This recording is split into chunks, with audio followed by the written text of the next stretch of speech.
안녕하세요. 제가 만드는 영상은 모든 사람을 위한 것은 아니에요. 특히 30대 이상이면서 생활에 필요한 자금을 제외하고 가지고 있는 순 자산이 1억 원 이상인 사람이 이 영상에 해당한다고 보시면 좋을 것 같아요. 먼저 20대의 경우에는 대부분 내 커리어를 쌓고 또 사회에서 내가 필요한 위치를 확립하는데 내가 가지고 있는 열정과 자산을 집중을 하고 계실 거예요. 내가 내 자리를 찾아가려고 하는데 돈을 쏟고 있다면 지금 영상에는 해당하지 않을 수 있습니다. 이미 사회에서 자리를 잡고 있고 내가 가진 자산이 어느 정도 축적이 되었을 때 이 자산을 어떻게 활용을 해야 할지에 대해서 한번 얘기를 해보고 싶었어요. 먼저 결론부터 얘기를 하자면 가지고 있는 자산 중에 굉장히 많은 부분을 해외로 옮겨야 된다고 생각합니다. 그 중에서도 달러 혹은 금과 같은 원화보다는 더 안전한 자산으로 많이 이동을 시켜야 된다고 저는 생각을 해요. 제 영상을 만듦으로 인해서 저의 앞으로의 투자 방향도 공유하고 우리들이 쌓아온 이 자산을 어떻게 지켜나가야 할지에 대해서 여러분들과 같이 한번 얘기를 해보면 좋을 것 같습니다.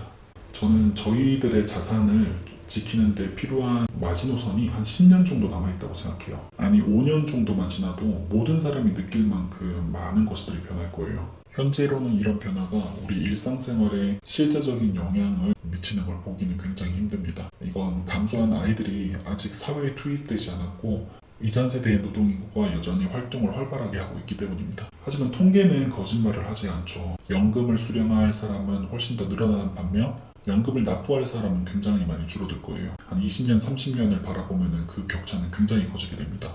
우리들이 가장 크게 그리고 가장 먼저 체감하게 될 부분은 보험료 납부 부분입니다. 인구 감소에 따르는 노동인구의 축소가 보험료 납부 비율의 증가로 이어질 수밖에 없어요. 이건 우리가 대규모 이민을 아주 크게 받아들이지 않는 한 적어도 독일만큼 받아들이지 않는 한 이런 추세는 피할 수가 없어요. 이렇게 국가 경쟁력이 감소함으로 인해서 우리나라 안에 있는 거의 모든 자산이 가치가 떨어질 거라 생각합니다.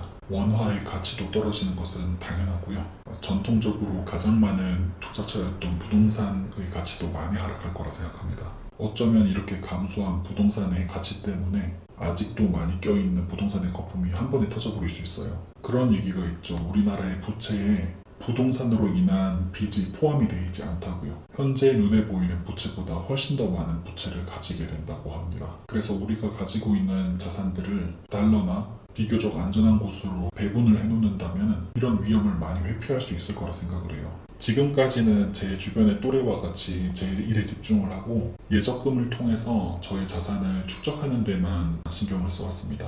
이제는 제가 가진 빚을 모두 청산을 한 상황이고 예적금을 불려나가고 있는 상황입니다. 많은 분들이 그럴 것 같아요. 빚이 없는 상황에서 자산이 조금씩 쌓이기 시작할 때부터 이 자산을 어떻게 관리를 해야 될지 생각을 하게 될 거라 생각합니다. 예적금을 하는 것은 당연히 내가 가지고 있는 돈을 잃게 되는 것이고 분명히 어디론가 투자를 해야 하는데 국내에다가 투자하는 것은 아무리 생각해도 아닌 것 같아요. 그래서 현재 제가 보유하고 있는 부동산 재화와 전세보증금 일부를 제외하고 대부분의 자산을 달러로 전환하기로 결정을 했습니다. 그리고 이 과정을 공유를 하고 다른 사람들의 의견도 함께 들어보고 싶어서 영상을 만들게 됐습니다.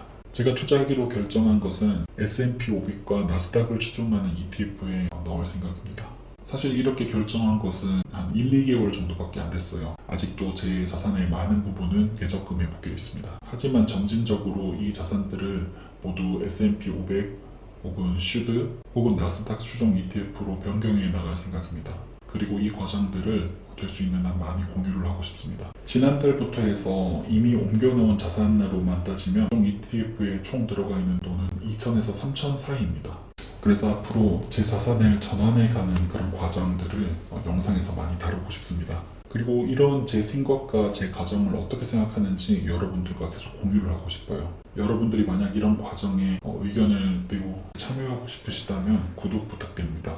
그리고 혹시 여러분들이 제게 해주고 싶으신 조언이 있다거나 제가 영상에서 다뤄주었으면 하는 내용이 있다면 댓글로 좀 알려주세요. 말씀드린 것처럼 저도 제 자산을 이제 옮겨나가고 있는 과정이고 여러분들의 의견을 많이 실어주신다면 굉장히 큰 도움이 될 것 같습니다.